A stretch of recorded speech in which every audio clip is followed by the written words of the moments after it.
मुझे साहब आज का सवाल ये है, ख़वातीन अफ्तार डिनर्स बहुत कुछ होता है, बहुत सारे प्रोग्राम चल ही रहे होते हैं और कुछ वैसे भी फंक्शन होते हैं तो ख़वातीन मेकअप करती हैं, लिपस्टिक लगाती हैं। तो इससे क्यों आजकल हलाल हलाल हराम मेकअप भी आ गया है, तो रोज़ा टूटने की कोई शर्त है कि मेकअप लिपस्टिक कितनी लगाई जाए, होंठ के अंदर कितनी है, क्योंकि कभी टेस्ट आ जाता है, ज़ुबान तो लगनी है, टच होनी, तो इसके लिए क्या अहकाम आते हैं?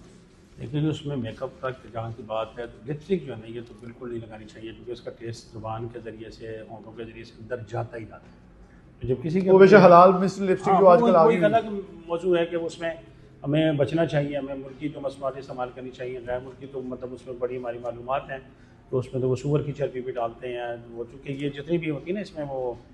मतलब क्या कहते हैं जिसको ऑयली चीज़ें हैं जो उनका वो उसको बचाने के लिए वो सूअर की चर्बी ज़्यादा कहते हैं, वो लोग कहते हैं वो बड़ी मौसर है और वो ज़्यादा देर तक उसकी चिकनाहट रहती है और सबसे ज़्यादा भी उसमें होती है और ज़्यादा देर तक भी रहती है। तो बाहर से जितनी भी क्रीमें और ये लोशन ये चीज़ें आ रही हैं तो उनके लिए तो वो जाए, उसे कोई हराम महफूज हलाल की रहा। तमीज़ नहीं है ना जी, तो उसमें तो वही डालते हैं और इसमें बाकायदा उनके बड़े बड़े फार्म बने हुए हैं, गोश्त मार्केट में बेचते हैं, चर्बी सारी इसी काम में आती है। इससे महफूज ही रह जाए। जी हाँ, तो वो अगर अगर वो हो तो वो भी हो, दूसरा भी हो, हमारी मुल्की मसनूआ भी अगर हो तो उसमें भी चर्बी डाली जाती है और उसका सुर्खी वगैरह का बाकायदा टेस्ट होता है।